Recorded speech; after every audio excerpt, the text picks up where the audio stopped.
Vamos começar. Vocês estão vendo aí que no método de preparo, quem está acompanhando com a receita, está pedindo uma autólise. O que é autólise? Eu pego a minha farinha, tá? É um método que a gente fala, é um método que um francês desenvolveu, onde eu hidrato a minha farinha e coloco na geladeira e através dessa hidratação, sob refrigeração, o glúten começa a se organizar e eu consigo ter uma massa mais elástica. Só que como a gente aqui tem um tempo mais curto, eu vou fazer pelo método direto. Mas não tem segredo. Eu coloquei a água dentro do congelador. Andréia, mas aqui o ambiente não está quente. Por que tu queres a água tão gelada? Quando vocês forem pesquisar algumas receitas, vocês vão ver que na maioria das vezes pede-se água morna. Na nossa região, trabalhar com água morna é quase um crime e quase uma certeza de um erro para fazer um pão. Ou, o que vai acontecer? Alguns alunos já me falaram, André, às vezes meu pão fica legal, às vezes não fica, às vezes a receita dá certo, às vezes não dá. Às vezes o problema está na água que você está utilizando. Porque naquele dia que você fez e estava um tempo mais frio, ficou legal o pão. Mas naquele outro dia que tu fez com água morna e o tempo estava mais quente, o que acontece? Esse pão vai tender a fermentar na tua mão, ele vai ficar pegajoso, ele já vai começar a rasgar a massa, e vai dar um problema, ele vai ficar mais pesado, porque o glúten vai sendo quebrado no momento da fermentação na mão. Então o ideal é tu trabalhar sempre com água gelada, porque a água gelada vai controlar a temperatura para ti. Tua mão não é quente, né? E no momento que tu sova ali, o que acontece? O calor da mão junto com o atrito que tu vais fazendo, porque tu vai sovando, a massa ainda vai ficando mais quente. Água quente, mão quente, atrito vai aquecer muito mais e aí tu vai já provocar uma quebra dessa cadeia que vai ser indesejada nesse momento. Então, sempre água gelada. Nas padarias, os padeiros, eles utilizam água com gelo. Eles colocam na maceira água com gelo, justamente uma padaria geralmente é um ambiente muito quente, né? Então eles já trabalham na certeza de que aquela massa não vai ter nenhum problema, tá bom? Então sempre dê preferência para água gelada. Essa farinha que eu estou trabalhando hoje é essa, a Mirella, orgânica. Trabalho também com rosa branca, fina, mas a farinha orgânica eu tenho assim geralmente uma preferência por se tratar de uma farinha que vai ter uma característica mais original, então ela vai ter uma característica mais rústica. A tendência a formar um glúten é muito melhor, mas toda essa explicação vocês podem também pegar nas redes sociais. Quem quiser acompanhar e quiser se aprofundar na panificação. Deixa eu ir colocando aqui. Eu vou inserir os ingredientes secos. Aqui está o açúcar, aqui o sal. Aí eu já vou falar da água para vocês, tá? O sal. Vou dar uma mexidinha aqui, porque o fermento ele não pode entrar em contato direto com o sal. Ah, mas eu já vi receita que entra. Beleza, você já viu. Só que quando eu faço isso, eu vou tender, né, esse fermento a perder um pouco da sua atividade. Então, o que eu tenho que fazer? Eu tenho que somar os pontos positivos para ter a certeza de um pão de qualidade. Então, quando eu vou somando pequenos erros, a probabilidade do meu pão dar errado vai ser muito maior. Então, faça tentando fazer com que todos os pontos sejam mais positivos do que negativos. E aí eu já dei aqui uma mexida, já vou colocar o fermento. Então, vou airar aqui essa farinha. Algumas pessoas gostam de crivar, né? Passar na peneira. É bom, porque tu faz com que o oxigênio ele interaja mais com essa farinha e isso vai ser bom no momento da fermentação. Mas não é um ponto tão primordial. Aí agora nós vamos pegar água gelada. Aí sim, eu falei que eu já usei vários tipos de farinhas para fazer pão. Tem as preferidas, mas na maioria das vezes, como eu faço pães apenas manual, não interfere tanto. Só que cada farinha tem a sua característica bioquímica. Cada farinha tem a sua característica. Então, cada farinha vai absorver de forma diferente essa água. Então, às vezes, por isso que tu fala assim, puxa, mas eu segui a receita direitinho e a minha massa ficou pegajosa, ou então minha massa ficou dura. Por quê? Aquela farinha, para aquele tipo de receita, talvez precisasse de um pouquinho mais de água ou um pouquinho menos de água. Então, sempre na panificação, o ideal é que você adicione a água de forma bem lenta. na certeza de que se ela precisar de um pouquinho mais, eu vou ter oportunidade de pôr, porque eu não coloquei tudo de uma vez. Até mesmo porque quando eu vou adicionando a água, a farinha ela vai absorvendo de forma lenta. Quando eu adiciono tudo de uma vez, eu não dou tempo para essa absorção acontecer. E aí, é como se eu hidratasse a superfície desse grânulo, né? E não permitisse a penetração. E aí tu fica com a massa pegajosa. Então, tem que ser lentamente, tá? E aí, o que acontece?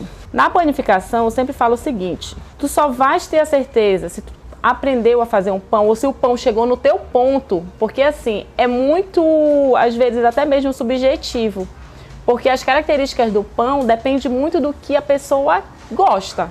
Quem gosta de um pão francês macio, né, que não tenha, quem gosta do pão francês crocante, com aquela crostazinha, quem gosta do pão francês meio oquinho, com pouco miolo, quem gosta do pão francês com miolo mais miolo. Então, assim, se tu for analisar, cada pessoa tem a preferência por um tipo de pão, né? Não tem aquela, assim, esse é o certo e esse é o errado. Existem formas diferentes de fazer e aí você chega no ponto que você deseja. E aí eu vou hidratando. Geralmente, gente, na panificação também a gente trabalha muito com porcentagem. Geralmente, a hidratação ela vai acontecer numa proporção de 60%. Então vamos lá pensar junto. Se eu tenho uma massa que ela tem 60% em cima da quantidade da farinha, tudo é em cima da quantidade da farinha, tá? Se eu tenho uma receita que me pede 500 gramas de farinha de trigo, se eu tô falando para vocês que geralmente é mais ou menos 60%, 60, 70%, vamos calcular aí para 60. Quanto seria de água? 300 ml. Então, geralmente é uma base que a gente coloca. Porque a hidratação, às vezes, ela vai ser diferente de uma farinha para outra. Então, eu escolhi a farinha orgânica da Mirella, mas você pode escolher a farinha rosa branca. Você pode escolher a Mirella tradicional. Então, cada tipo de farinha pode ter. Por quê? Olha, eu não consigo falar de panificação sem falar da bioquímica, né? Então vou explicar um pouquinho para vocês.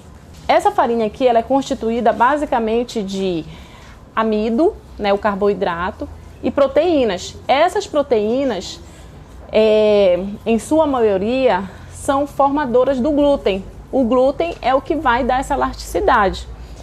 E o glúten, ele tem a capacidade de se ligar às moléculas de água. E cada farinha tem a sua porcentagem, né, de proteínas. Não é tudo igual. As farinhas são diferentes uma da outra. Inclusive, as farinhas que absorvem mais água são as farinhas, por exemplo, importadas. As farinhas orgânicas, elas têm uma absorção maior de água. Mas as farinhas nacionais, elas absorvem pouca água. Então, por isso que, às vezes, eu nem arrisco a falar, porque a pessoa... Poxa, mas você falou que era isso de água e aí eu errei. Aí eu coloco uma média, 60% do valor. Mas você vai sentir também essa água. Porque esse pão aqui, ele é um pão de massa neutra. Ele é um pão que, na verdade, o que tem que ser realçado é o que acompanha ele. Ele é um pão para entradas, ele é um pão para fazer sanduíche. No ponto, ela continua pegajosa e tudo. Às vezes você tem que parar, lavar a sua mão e voltar a salvar. Por exemplo, a minha mão, ela tá pegajosa. Então o problema está na minha mão, porque eu percebo que a massa, ela não tá mais pegajosa, mas na minha mão tá. Então eu vou, lavo a mão e volto a salvar, que aí com certeza eu vou dar o ponto que eu quero na massa. Às vezes tem pessoas que falam assim, eu passo mal comendo pão. E às vezes, gente, é justamente porque o pão, ele não foi bem feito. E aí o que acontece? É um pão que a fermentação não foi completa, aí tu tem resíduo de fermento.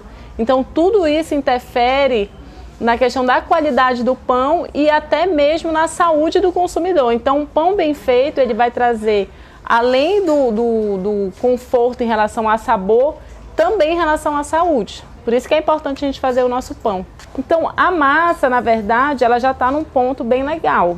Tá uma massa não muito firme, não muito pegajosa, né?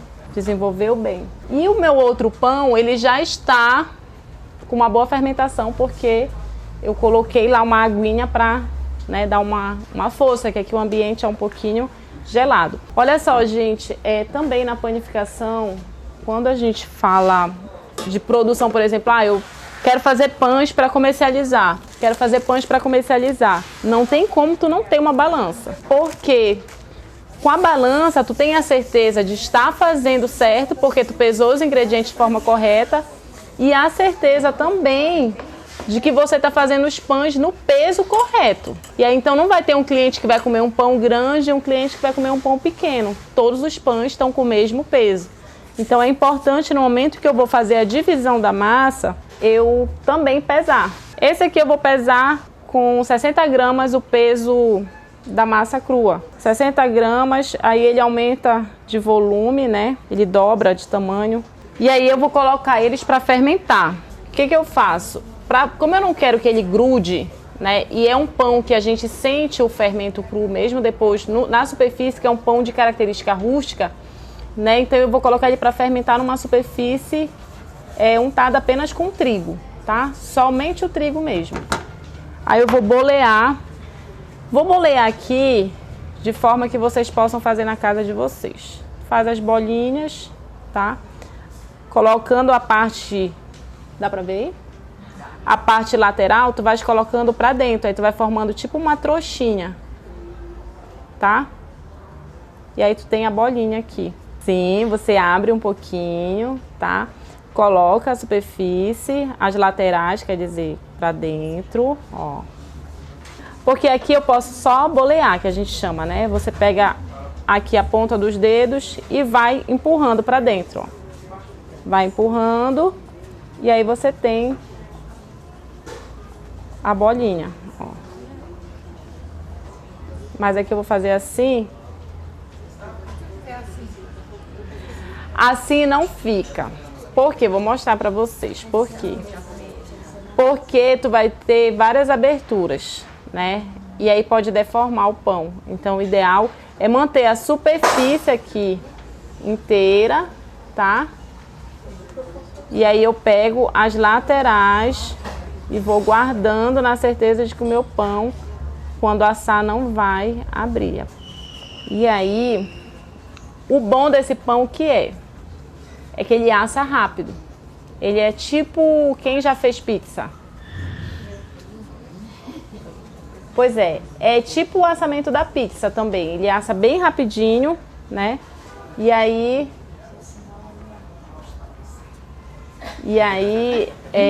a gente vai ter um resultado bem rápido. Então vou pôr para fermentar, tá? E vou tirar agora. Foi isso que eu fiz com a outra massa. Ele deve dobrar de tamanho, tá bom? Então o que eu vou fazer agora? Eu vou pegar um rolo de massa, abrir como um disco de pizza e já vou assar, tá? Aí ele só tá fermentando. Aqui ele só fermentou. Aqui ele só fermentou. Terminei de fazer, né? Coloquei para fermentar.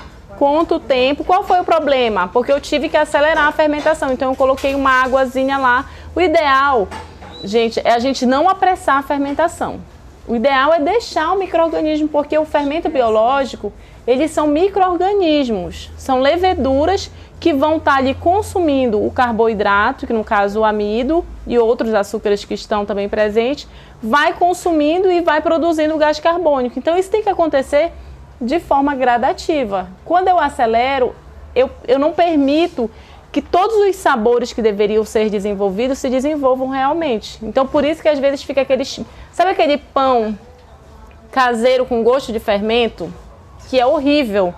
Aquilo geralmente é quando se coloca uma quantidade muito grande de fermento e não se permite uma fermentação no seu tempo ideal. E aí você tem um pão com gosto de sabão, tá? Então é por isso que é bom pôr assim.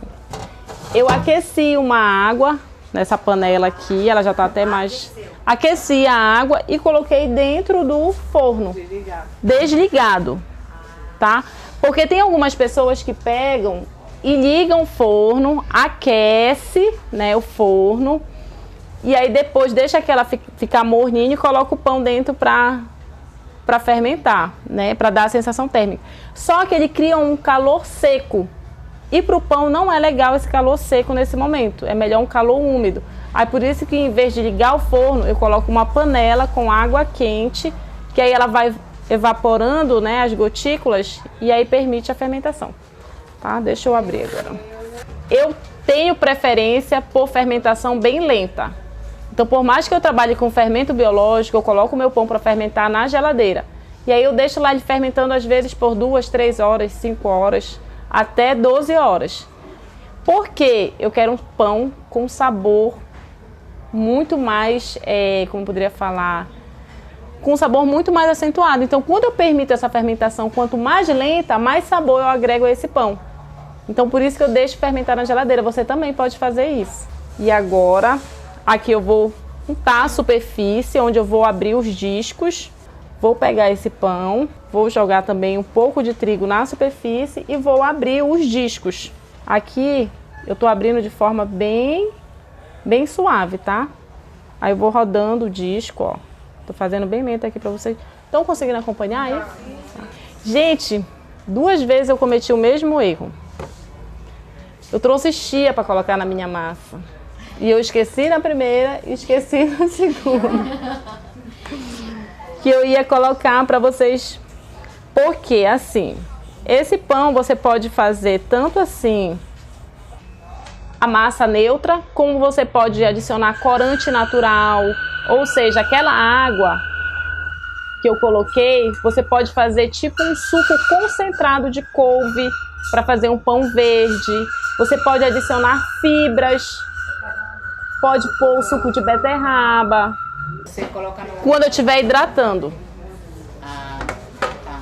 Eu perdi Quando... essa parte, mas é só pegar pela receita. Pode pegar, água, pode. Pode hidratar com suco de couve. Pode hidratar. Em vez da água, a gente coloca o suco. Suco de couve, O suco, de beterraba. isso. Suco de cenoura. Mas o de espinafre também fica bem legal, porque acentua bem. Fica muito bom. Faz o suco normal, baixo, com um pouquinho de água coa, né? Como eu faço?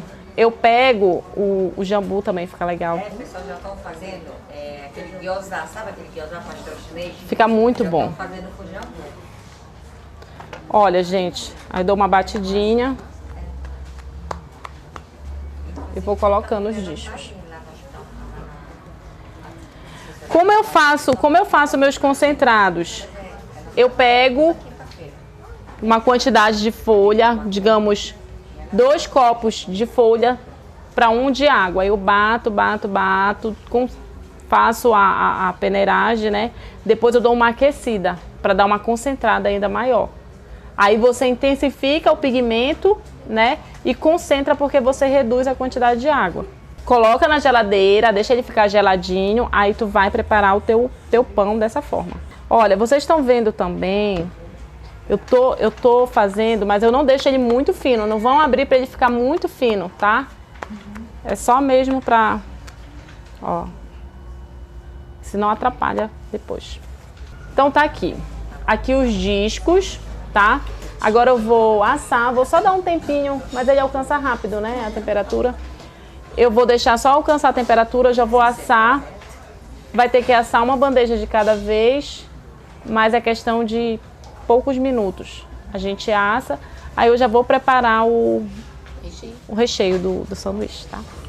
Eu preparei um frango e eu vou colocar os vegetais, vou bater o frango com o creme de leite e vou apenas adicionar os vegetais para montar o sanduíche, tá? O frango tá na geladeira, vou misturar aqui com o creme, vou dar uma batidazinha.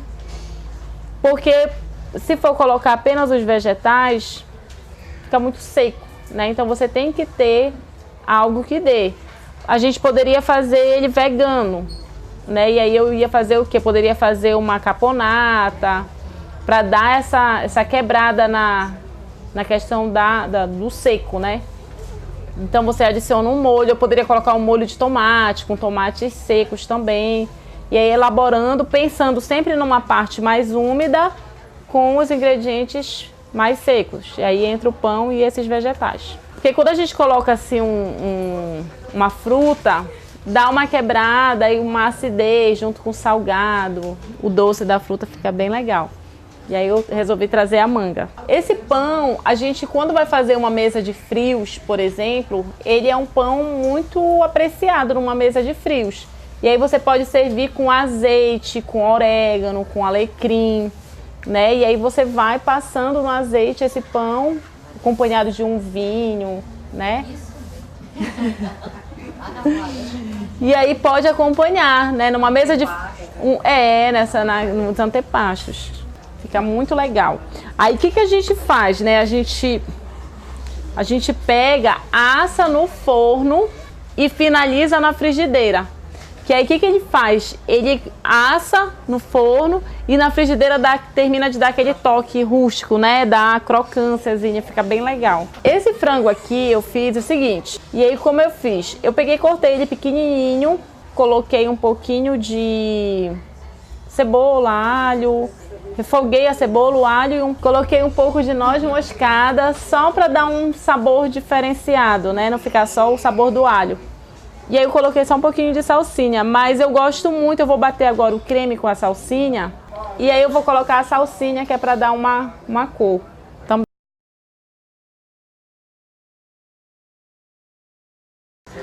Eu vou pôr primeiro, aí vem um grupo e fico olhando daí pra cá, porque ele fica como um balão.